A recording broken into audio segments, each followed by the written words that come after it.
Greetings, ladies and gentlemen, and welcome to this latest edition of Tales from Outer Space. Hope you enjoy. The Guns of Terra, written by Fox Corp. All refugees report to Handling Station 1. The depressing sound of feet shuffling echoed throughout the station. Human soldiers watched and guarded the seemingly never-ending mass of helpless civilians trying to flee the compound. I was one of those refugees. My home, Ganoxla, was raised by the compound war fleet. I was one of only 1,500 to make it off the surface. Over 2.5 billion were bombarded before they could escape on the space elevators. Humanity, Terra, was the closest safe harbor for refugees in the local star cluster. Ganoxla was the 5th planet to fall. In the time it took to evacuate Terran space, another 4 would be completely razed. Only the 10th planet, Genox Prime, was able to put up some resistance and allow significant amounts to escape the surface. Of the million who made it off planet, only around 100 were able to trickle back into the galaxy. Everyone else would be killed. But I knew none of this at the time. We were all tired and scared. Hopefully that human neutrality would be respected. For more than a millennium, humankind stayed neutral throughout every conflict. Humanity grew incredibly rich as a result. Everyone knew investments in humanity would be incredibly stable. Human industry, technology, and their economy were all the stuff of legend. I truly thought that given the human reputation, the compound would stop at the long-respected human border. When alarms began screaming, I realized I was mistaken.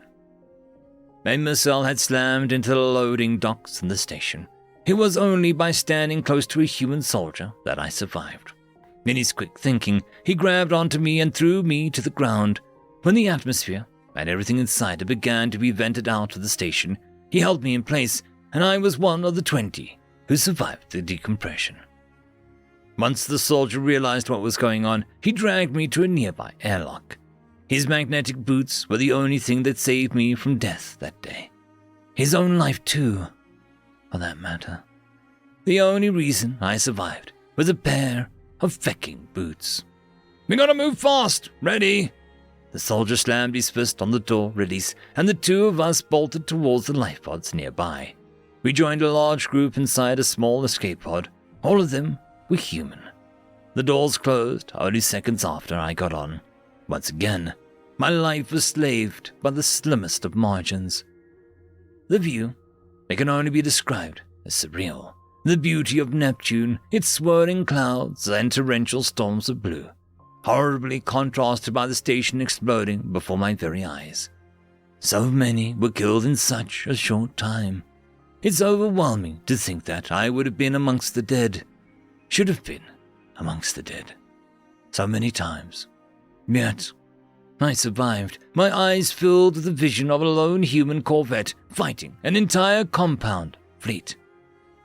The soldier who saved me could only look in rage. "Give him hell, Olympia!" The vessel fought valiantly against the horde, engines firing with rage. The little ship darted around the compound fire. It decimated 3 enemies with overwhelming kinetic firepower, ripping massive holes into the sleek and angular vessel assaulting my kind. 3 compound ships were torn to ribbons, made into unrecognizable heaps of twisted alloy.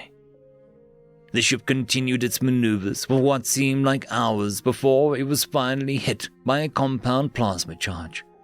The entire stern of the vessel was melted clean off. The proud and powerful engines turned to slag in an instant. The little ship stopped maneuvering, but could not stop its momentum. The melted hulk plowed past the compound fleet into the greater expanse of the void. Whatever crew remained decided to fight until their last breath, firing a divine railgun volleys through the ever-furthering void. They managed a few superficial hits before they faded out of visual range. Without the little ship to draw the compound's fire, we became their number 1 priority target. Plasma charges missed our puny vessel by mere meters, melting away our armor and noticeably increasing the temperature inside our doomed craft. Just then, a message seemed to reverberate through the very void itself. "Human neutrality is non-negotiable. Prepare for eviction." As if appearing out of nothingness, an entire human battle fleet emerged from the void. The newfound firepower bore down upon the compound like a hammer to an anvil. Railgun rounds slammed through the hulls of vessels who had only just finished purging my planet.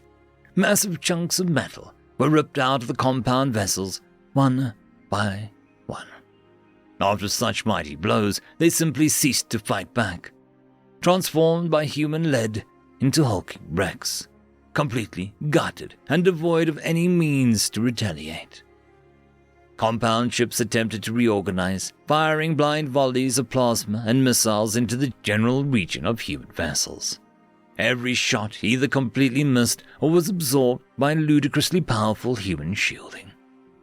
The humans began their second assault, even more awe-inspiring, devastating than the last. Massive flocks of missiles arose from the massive human ships like an angry swarm of bees, cutting through compound ships like a hot knife through butter. The destruction was almost hard to watch. Almost. My heart was conflicted by the slaughter. These compound scum had just finished murdering my entire home planet. Yet, there was something so pathetic about the resistance that they could muster. It was like watching a field of grass being cut by a scythe, completely helpless and unable to defend themselves. Some compound vessels tried to fleet into FTL, only to crash into an invisible net of unimaginable proportions. I saw the telltale blinking of FTL drives splitting up, appearing successful for multiple seconds. After 10 seconds, light caught up to the current events, and the ship slammed into the human wall, exploding in a vibrant display of blues, whites, oranges, and red. The majesty of the destruction swallowed my mind and distracted me from the gravity of my situation. The killing blow was executed by the massive human battleship. Limitless beams of white exited the spinal mount of the human ship. They connected with their target's similarly massive compound supercarriers, architects of destruction of species. I doubted the human's capability to destroy such a ship for less than a second, for that was the time it took for the beam to claw its way through the entire supercarrier. Each surviving compound vessel was gutted from bow to stern in a matter of milliseconds. I never felt more powerless and insignificant in my life. I haven't felt such a feeling since.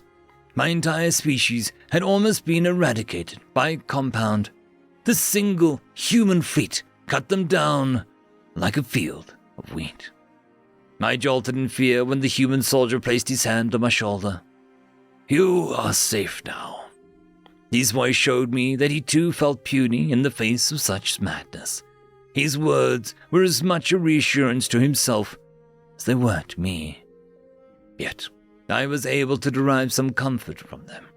Hundreds of compound vessels were turned into molten heaps of scrap in minutes, and I couldn't truly process it.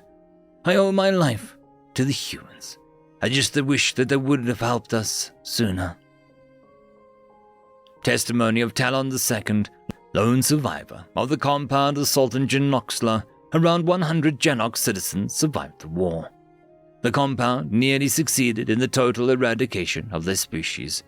Human peacekeeping actions, as a direct result of Talon's confirmation of genocide, turned human opinion towards intervention in the war. The compound government was tried and convicted of genocide, and a new interim government was established by the galactic nations. Humanity now views intervention in conflicts as its duty in the galaxy. Human interventionists have stopped a total of 97 interstellar conflicts to date. The Guns of Terra reign supreme, stopping conflicts within minutes and preventing conflicts with the mere acknowledgement of their existence. End of story. I just quickly want to thank the Tier 5 patrons and channel members: Alithia Barkey, Cam Maxwell, Casper Arnholtz, Albard and Guster, Arcadian, Lord Azrakal, and Joachim Backer.